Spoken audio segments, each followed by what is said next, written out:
kembali di Kampas Bumi. Kali ini kita akan membahas sesuatu yang sangat menarik, yaitu tentang seputar jejak bencana di Indonesia. Kali ini kita kedatangan 3 narasumber. Yang pertama ada dekat saya, abang muda kita, Mardianti Marbaung. Selanjutnya ada Sandy Sabera. Selanjutnya ada Artiska Aljalwa.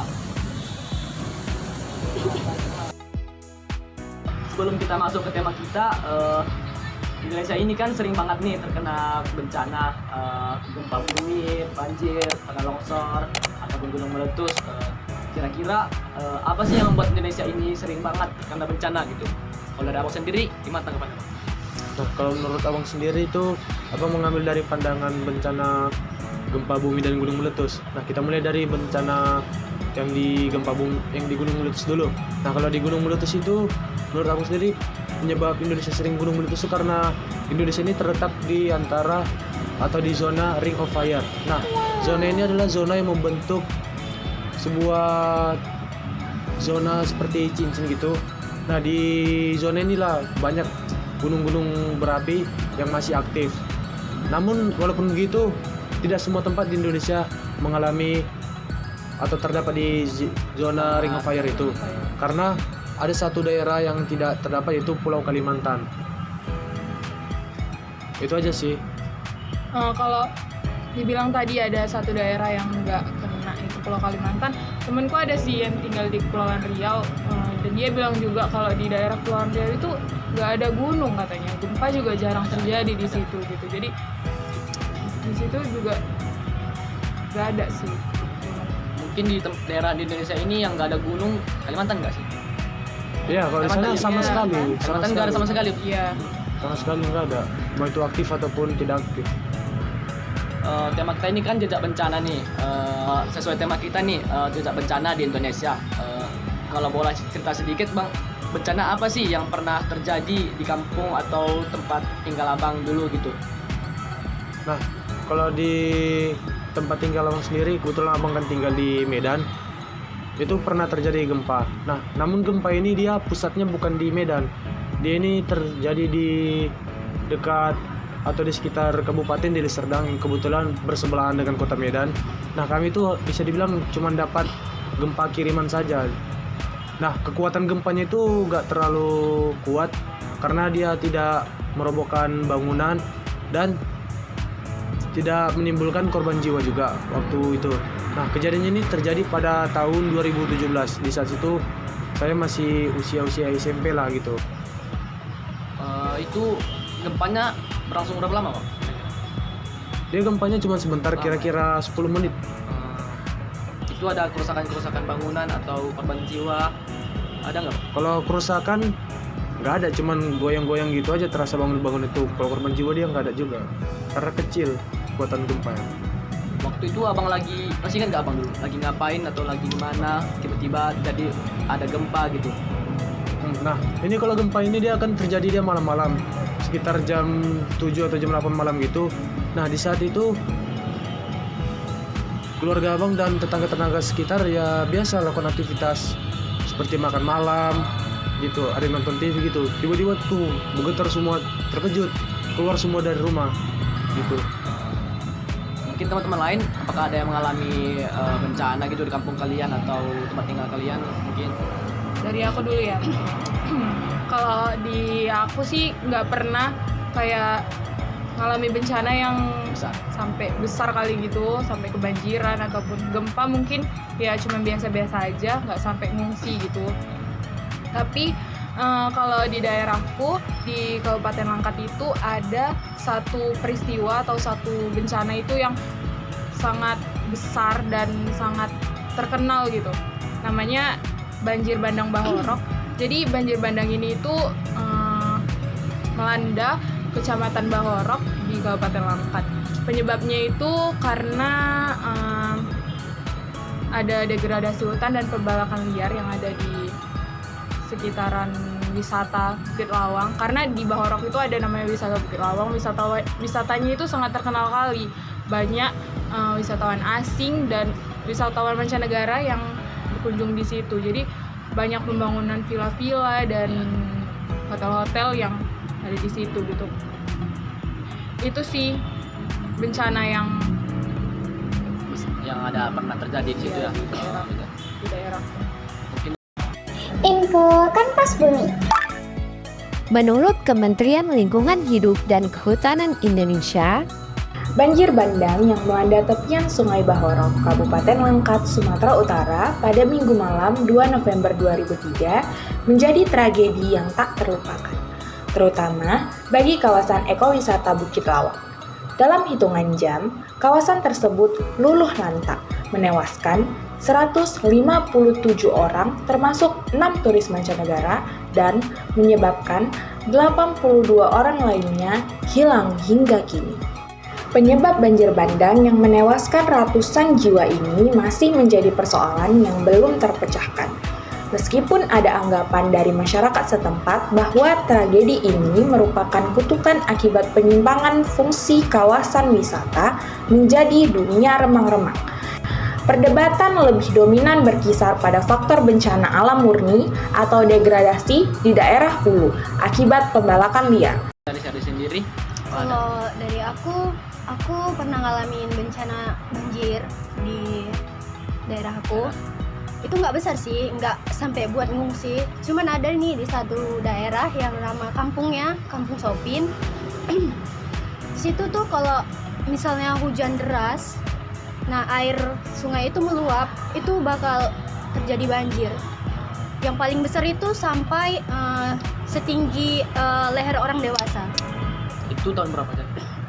Kalau tahunnya kurang tahu. Berarti belum lahir tapi ya? Belum lahir. Udah.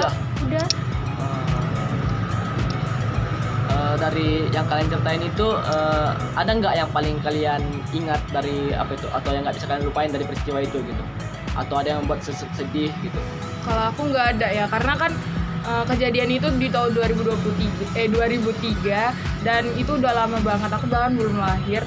Tapi kejadian itu cukup terkenal di Kabupaten Langkat dan memang memakan banyak korban jiwa, bahkan sampai sekitar kurang lebih 150-an dan 80-an diantaranya itu korbannya dinyatakan hilang dan 6 diantaranya itu wisatawan mancanegara.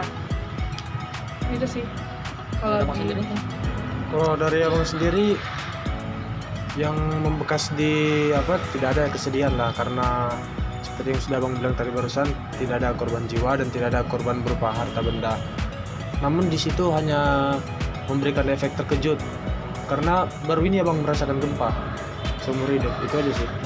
Itu abang sampai ini nggak merasa trauma atau biasa aja sampai? Enggak, cuman terkejut aja, tidak ada trauma. Ya. Habis ini setelah bencana itu terjadi gitu, ada nggak kira-kira yang berubah dari kampung atau tempat tinggal kalian gitu bang? Atau contohnya kebiasaan dari masyarakatnya berubah atau makin apa gitu, kemajuan di situ? Kalau untuk perubahan di masyarakat sendiri, sejauh yang abang lihat gak ada perubahan karena ini bukan bencana yang besar, tidak ada kerusakan, jadi tidak meningkatkan rasa yang lain, rasa peduli atau apa gitu, seperti biasa aja jalan. Biasa aja, nggak ada, Ya, tidak ada perubahan gitu. gimana di masyarakatnya. Kalau dari kalian sendiri? Kalau aku juga nggak ada sih, mungkin kayak lebih tertata aja apa. Kalau aku sendiri sih nggak ada ngerasain apa-apa ya. Cuman ya di situ karena banjirnya juga tinggi, jadi di rumah-rumah di situ itu kebanyakan ya itu rumah panggung, rumah yang tinggi-tinggi gitu. Terus kalau setiap rumah itu pasti punya perahu kecil gitu untuk mereka keluar kalau pas banjir untuk cari kebutuhan makan mereka. Ini kan tadi kita udah bahas bencana yang pernah terjadi di tempat tinggal kalian masing-masing nih. Kita bahas lebih dalam lagi. Kan Indonesia ini terkenal sering banget nih terkena bencana, mulai dari gempa, banjir sampai lain-lain. Menurut kalian apa sih yang paling kalian ingat, bencana apa yang paling kalian ingat dari yang pernah terjadi di Indonesia ini yang sangat memorable atau masih membekas sampai sekarang gitu, karena kedahsyatannya atau karena korban jiwa sangat banyak gitu? Kalau dari aku selalu tertarik dengan letusan Gunung Tambora ya, karena katanya. Karena itu udah terjadi lama banget sekitar tahun 1800-an dan kemungkinan dan korban jiwanya itu sekitar 80.000 jiwa. Bahkan karena letusan Gunung Tambora ini iklim di bumi ini bisa turun gitu. Gara-gara abunya itu menutupi. Info Kanvas Bumi. Menurut detik.com, Gunung Tambora di Pulau Sumbawa meletus dahsyat pada tahun 1815. Letusan ini adalah salah satu yang terbesar dalam sejarah. Menyemburnya abu ke seluruh dunia menyebabkan tahun tanpa musim panas pada tahun 1816. Suhu global turun, menyebabkan gagal panen dan kelaparan. Letusan Tambora menewaskan puluhan ribu orang dan mengubah iklim global, menjadikannya peristiwa penting dalam sejarah. Dari sendiri? Kalau yang memorable itu kayaknya emang aku nggak ngalamin ya, cuman cerita-cerita dari artikel itu Gunung Toba sih. Letusannya itu kan besar banget ya, katanya sampai menurunkan setengah dari populasi manusia. Iya, Besar Ya banget. nggak sih, tapi bahkan sampai bekasnya aja sampai Yes. berapa kabupaten ya. Sebesar itu. Gunung Toba. Info Kanvas Bumi. menurut kompas.com, Gunung Toba adalah sebuah gunung berapi super yang terletak di Sumatera Utara, Indonesia. Kaldera Toba yang terbentuk akibat letusan dahsyat sekitar 74.000 tahun yang lalu merupakan danau vulkanik terbesar di dunia.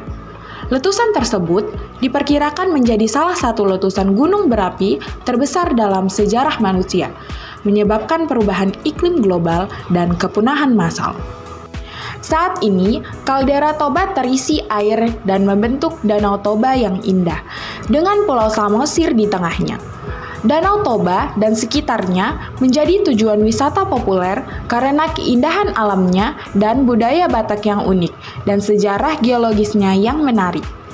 Selain itu, wilayah ini juga berpotensi memiliki sumber daya alam yang berlimpah, seperti panas bumi dan mineral. Kalau aku sendiri? Nah, kalau dari aku sendiri, gempa dan tsunami yang terjadi di Aceh. Nah, gempa dan tsunami itu terjadi di tahun 2004. Ya. Nah, gempanya ini kuat. Dia kekuatan itu 9,1 hingga 9,3 skala Richter.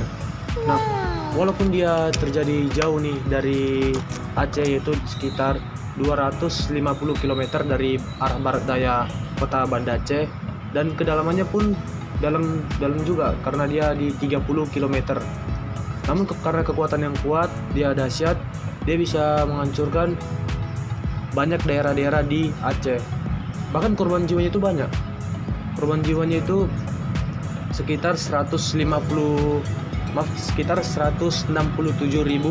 korban jiwa. Ya, dan katanya juga tsunami Aceh itu dari beberapa artikel yang pernah aku baca, katanya sampai ke beberapa negara di Asia Tenggara kan, kayak Ya, merasakan iya kekuatan kan? gempanya. Itu sih dahsyat banget sih. Info Kanvas Bumi. menurut Badan Nasional Penanggulangan Bencana atau BNPB, Tsunami Aceh yang terjadi pada 26 Desember tahun 2004 merupakan tragedi kemanusiaan yang tak terpikirkan. Jumlah korban jiwa akibat tsunami Aceh sangat mencengangkan. Diperkirakan lebih dari 170.000 orang tewas di Indonesia. Secara keseluruhan, total korban tewas akibat tsunami di seluruh dunia diperkirakan mencapai lebih dari 230.000 jiwa. Selain itu, jutaan orang kehilangan tempat tinggal, mata pencaharian, dan orang-orang terkasih. Tsunami Aceh menjadi salah satu bencana alam yang paling mematikan dalam sejarah, meninggalkan luka mendalam bagi keluarga korban dan masyarakat Aceh.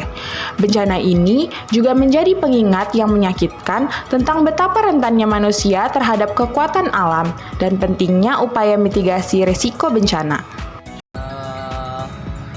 Menurut kalian ini apa sih kira-kira yang kalian tahu tanda-tanda bencana yang mau terjadi gitu? Kalian tahu nggak kira-kira ada mitos-mitos kayak gitu? Contohnya mau terjadi gempa nih, ada tanda-tanda sesuatu di langit mendung gitu-gitu. Pernah nggak dengerin mitos kayak gitu? Oh, kalau untuk mitos-mitos nggak tahu lah ini fakta apa enggak. Abang pernah lihat di suatu channel YouTube, abang lupa apa nama channelnya gitu. Kalau mau terjadi gunung meletus itu hewan-hewan yang di sekitaran gunung itu dari atas dia turun, entah itu burung-burung atau hewan-hewan lain gitu. Mereka bakalan turun karena ada yang mendengarkan suaranya, ada yang merasakan getarannya, gitu aja sih. Tapi kalau yang ada aku baca nggak mitos sih, kayaknya fakta. Kalau mau tsunami itu air laut itu surut gitu. Iya, benar. Ya kan katanya benar. karena ada Ya, kalau itu lempeng. fakta. Nah, jadi bangunan-bangunan di situ hancur semua itu ya, Bang? Dia banyak hancur, tapi di situ ada satu keunikan tuh, karena ada satu bangunan yang dia sama sekali nggak hancur, yaitu masjid. Nama masjid ini Masjid Baitur Rahman. Nah, nggak tahu entah karena kekuatan dari struktur bangunannya atau memang Tuhan tidak mengizinkan hancur itu bangunannya. Nah, itu nggak tahu. Yang pasti cuman itu satu-satunya bangunan yang ada di sekitar situ yang sama sekali tidak hancur atau retak atau gimana pun. Sama sekali nggak ada. Enggak, Entah tidak ada lantainya atau kerusakan. gentengnya yang rusak Ada, sedikit cuman- pun gitu. Ada. Cuman bangunannya itu tetap berdiri gitu loh. Yang Berdiri, lainnya kokoh. udah pada roboh. Iya, iya. Kalau tadi cerita kan ada Masjid Baitur Rahman di Aceh. Kalau di Bahorok sendiri ada yang namanya musola Baitur Rahman juga, tapi bedanya ini musola gitu. Dan di antara banyak bangunan-bangunan yang di banjir, musola Baitur Rahman ini dia salah satunya bangunan yang masih berdiri kokoh di antara bangunan-bangunan yang lain udah roboh. Berarti ada kesamaan ya? Iya. Itu sih jejaknya mungkin kan. Iya. Kan bencana kita nggak tahu kapan aja terjadi nih. Kalau kalian bisa ngasih saran sama orang-orang yang tempat tinggalnya dekat rawan bencana gitu, saran apa sih yang bisa kalian kasih gitu? Karena kan kita nggak tahu kapan aja bencana yang terjadi nih. Nah, tiba-tiba nanti banjir sini atau gempa, terutama pasti yang dekat rumahnya dekat ini gunung sama pantai gitu. Ada nggak saran kalian nggak? Kalau dari Terima abang kasih. sendiri, saran, abang pernah lihat di YouTube juga. Nah, di Jepang itu ada satu teknologi yang mereka ciptakan, di mana teknologinya ini dia bisa memberikan alarm berupa sinyal di setiap handphone yang sudah tentunya dibeli dari dalam negeri nih, udah disetel dari pemerintahnya itu. Ketika beberapa menit, bahkan dia peringatannya lebih dini, lebih jauh daripada peringatan yang dikasih BMKG di Indonesia. Dia lebih jauh untuk memperingatkan kepada warganya kapan gempa terjadi atau kapan tsunami terjadi. Nah, kalau saran menurut abang, kita bisa mencontoh mereka, kita bisa mempelajari bagaimana teknologi yang mereka ciptakan untuk kita terapkan di Indonesia. Mengingat Indonesia dan Jepang ini memang dua negara yang sama-sama sering terjadi gempa dan tsunami, untuk jaga-jaga biar tidak banyak korban gitu kan. Kan di Indonesia belum ada apa ini, Bang? Belum ada sama sekali kesiapan atau apa? Iya, memang Teknologi itu di Indonesia maksudnya. juga kan belum terlalu Iya, teknologinya juga nggak ada. Iya. Itu maksudnya kita pelajari Masih kurang. pelan-pelan. Itu aja sih sedikit saran. Tapi kalau mau cerita tentang bagaimana kita ngasih saran ke mereka, sebenarnya bahkan mereka sendiri lebih tahu daripada kita. Soalnya kita kan tempat tinggal kita tuh nggak di daerah rawan bencana ya kan. Iya, Mereka termasuk. juga pasti Iya. lebih itu sih. Apalagi mereka sering ini kan, Hmm. sering mengalami. Pasti ada antisipasinya mereka. Kadang bencana itu bikin kita sadar bahwa hal kecil itu sangat berharga gitu, Bang. Abang ngerasa kayak gitu juga nggak? Sih kalau abang rasa dari bencana ini ada hal kecil yang berharga yang bisa kita pelajari, yaitu bagaimana kesiapan kita dalam menghadapi bencana. Jadi kan gitu bencana datang supaya kita gak mati konyol gitu ya kan. Jadi ada persiapan yang kita harus tahu tanda-tandanya bagaimana. Terus kalau pengungsian itu ke mana gitu, itu aja sih. Ada ini. Kalau aku hal yang bisa aku ambil Dari kejadian. dari kejadian-kejadian yang udah kita ceritakan tadi gitu ya. Sebenarnya kita sebagai manusia tuh memang udah seharusnya merawat apa yang udah dikasih sama Tuhan gitu. Jangan bikin alam itu murka dan Tuhan marah. bisa berbalik ke kita sendiri gitu. Kayak tadi kan deforestasi dan bakal jadi celaka buat diri kita semua gitu. Itu sih. Jadi teman-teman, pada pembahasan kita kali ini ada pun yang bisa kita dapat itu jangan pernah menganggap remeh atau enteng sesuatu, terutama pada alam, karena kita tidak pernah tahu kapan ada terjadi bencana di tempat kita. Bisa aja hari ini, besok, atau mungkin nanti, kita tidak tahu. Jadi hargai yang ada dan tetap jaga lingkungan kita. Terima kasih kepada narasumber kita pada hari ini. Semoga kita bisa terus berbincang nanti di lain waktu kalau sempat. Sekian pembahasan kita pada kali ini. Sampai jumpa di episode selanjutnya. Jangan lupa like, subscribe, and share ke ruang keluarga kalian. See you. Dadah.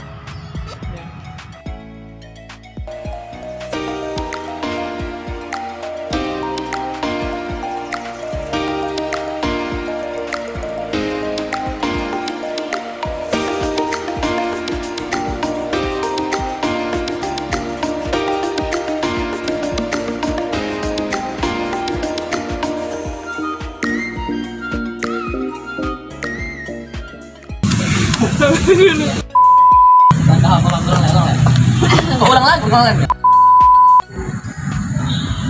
Oke.